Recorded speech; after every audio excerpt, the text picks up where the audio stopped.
আসসালামু আলাইকুম ওয়া রাহমাতুল্লাহ। ইন্নাল হামদুলিল্লাহ ওয়াসসালাতু ওয়াসসালামু আলা মুহাম্মাদিন ওয়া আলিহি ওয়া আসহাবিহি ওয়া মা ওয়ালা, আম্মা বা'দ।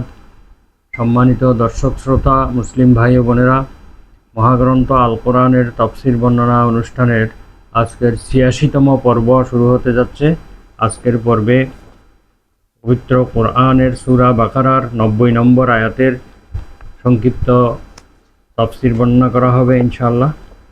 আসুন আমরা শুরু করি। আউযু বিল্লাহি মিনাশ শাইতানির রাজীম। বিসমিল্লাহির রহমানির রহিম। বিইসা মাশতারাউ বিহি আনফুসাহুম আন ইয়াকফুরু বিমা আনজালাল্লাহু বাগয়ান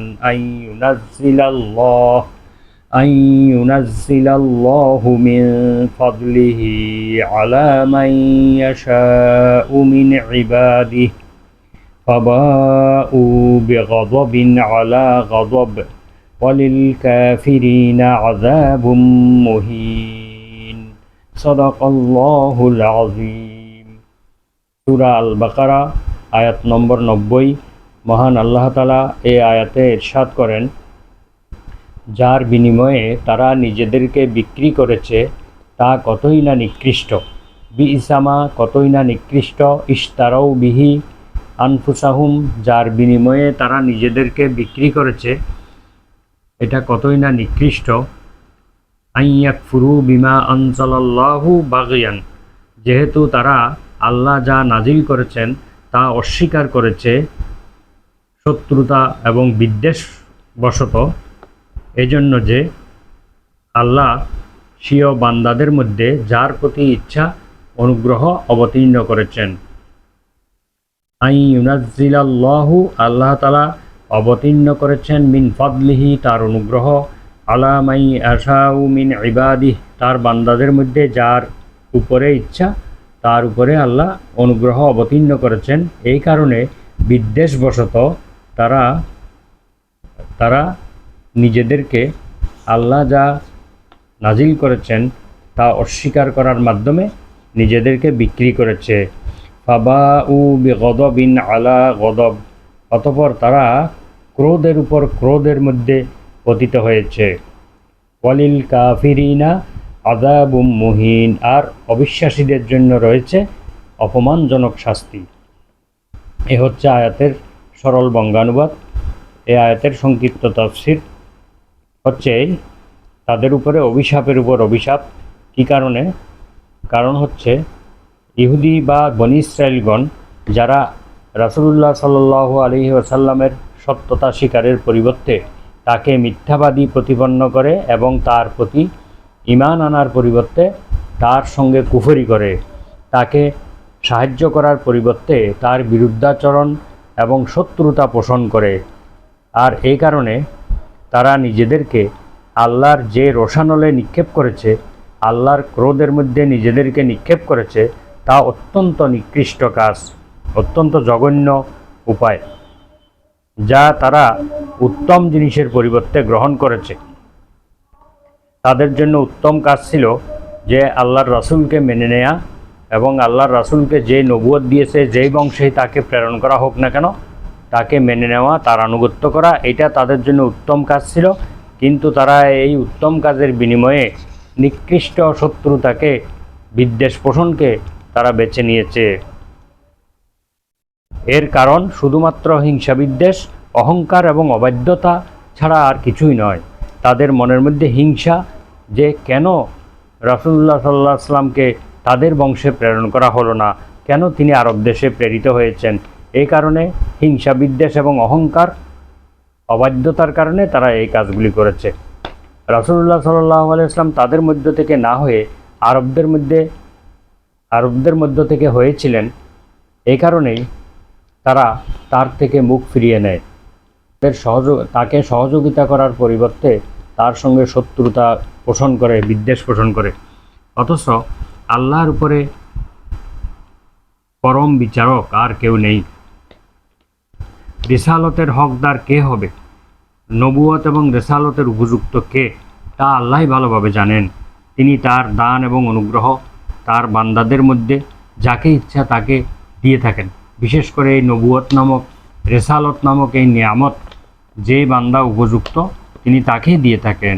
সুতরাং একে তো তওরাতের নির্দেশাবলী মান্য না করার কারণে তাদের উপর আল্লাহর গজব ছিল, আর রাসূলুল্লাহ সাল্লাল্লাহু আলাইহি ওয়াসাল্লামকে অস্বীকার কারণে তাদের উপর দ্বিতীয়বার আবারও গজব নেমে আসে।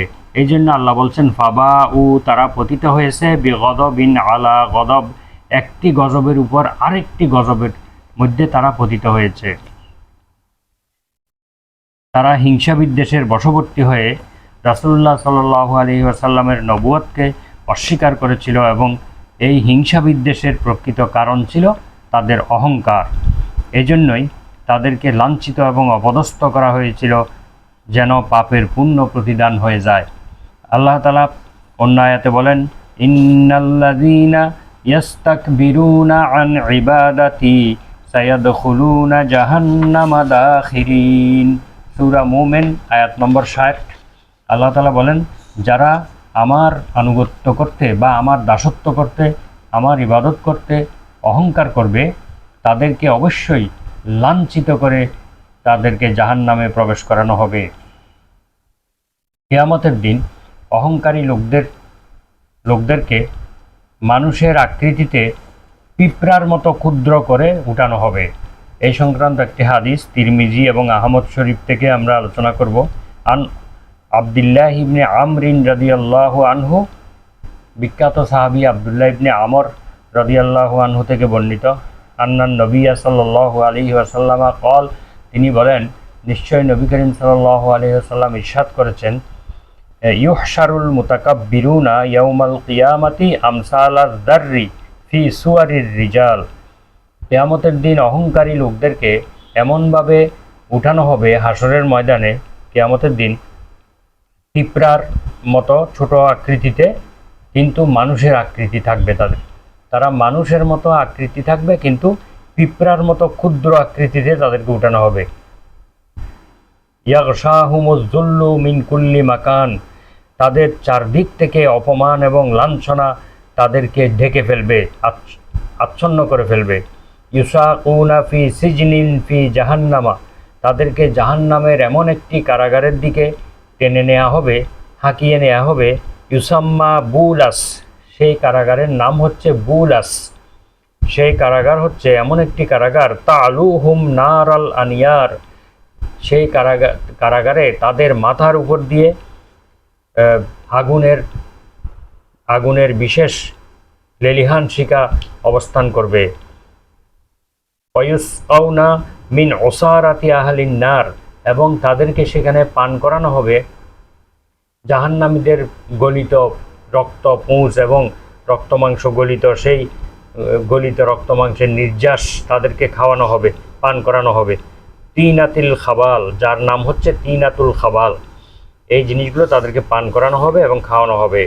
তাহলে অহংকার এমন একটি মারাত্মক অপরাধ, যার কারণে তাদের এই বিশেষ ধরনের কঠিন শাস্তি তাদের জন্য প্রস্তুত রাখা হয়েছে, যে কথা হাদিসের মধ্যে উল্লেখ রয়েছে। তো এছাড়া আরও হাদিসের মধ্যে এসেছে, আল কিবরিয়াউ রিদাই, অহংকার আমার চাদর। এভাবে যারা অহংকার করে সে আমার চাদর নিয়ে টানাটানি করে। এভাবে আরও বিভিন্ন হাদিসে অহংকারের কঠিন পরিণতি সম্পর্কে আলোচনা এসেছে। তো এই আয়াতের শিক্ষা হলো যে রাসূল সাল্লাল্লাহু আলাইহি ওয়াসাল্লাম যে বংশে আসুক না কেন, তাকে সবাইকেই মেনে নিতে হবে, কোনো ধরনের প্রশ্ন তোলা যাবে না। আল্লাহ যাকে ভালো মনে করেন, যাকে উপযুক্ত মনে করেন, তাকে নবুয়ত এবং রেসালতের মহা নিয়ামত দিয়ে ধন্য করেন। কিন্তু এই জিনিসটি তারা অহংকারের কারণে মানতে পারে নাই। তারা আশা করেছিল তাদের মধ্যেই মহানবী সাল্লাল্লাহু আলাইহি ওয়াসাল্লামের আবির্ভাব হবে, কিন্তু আল্লাহ তাআলা তাদের মধ্যে প্রেরণ না করে আরব দেশেই তাকে প্রেরণ করেছেন। এই জন্য তাদের হিংসা বিদ্বেষের কারণে তারা নবীজির আনুগত্য করতে পারেনি, বরং তার সঙ্গে হিংসা বিদ্বেষ শত্রুতা পোষণ করেছে। এই কারণে তারা গজবের মধ্যে পতিত হয়েছে, আর পরকালেও তাদের জন্য কঠিন শাস্তি নিহিত রয়েছে। সুতরাং বিনা প্রশ্নে, বিনা বাক্য ব্যয়ে মহানবী সাল্লাল্লাহু আলাইহি ওয়াসাল্লামকে সর্বশেষ এবং সর্বশ্রেষ্ঠ নবী হিসেবে, রাসূল হিসেবে তাকে মেনে নিতে হবে। তার আদর্শের উপরে পৃথিবীর সকল মানুষকে তার আদর্শ অনুযায়ী জীবনযাপন করতে হবে। তাহলেই তাদের একমাত্র মুক্তি মিলবে। এছাড়া দ্বিতীয় কোনো পথে মানুষের মুক্তি অসম্ভব। এই আয়াত থেকে আমরা এই শিক্ষা লাভ করি। মহান আল্লাহ তাআলা আমাদেরকে এই আয়াতের শিক্ষা অনুযায়ী আমল করার তৌফিক দান করুন। ওয়া আখিরু দাওয়ানা আনিল হামদুলিল্লাহি রাব্বিল আলামিন। আসসালামু আলাইকুম ওয়া রাহমাতুল্লাহ। সুবহানাকা আল্লাহুম্মা ওয়া বিহামদিকা আশহাদু আল্লা ইলাহা ইল্লা আনতা আস্তাগফিরুকা ওয়া আতুবু ইলাইক।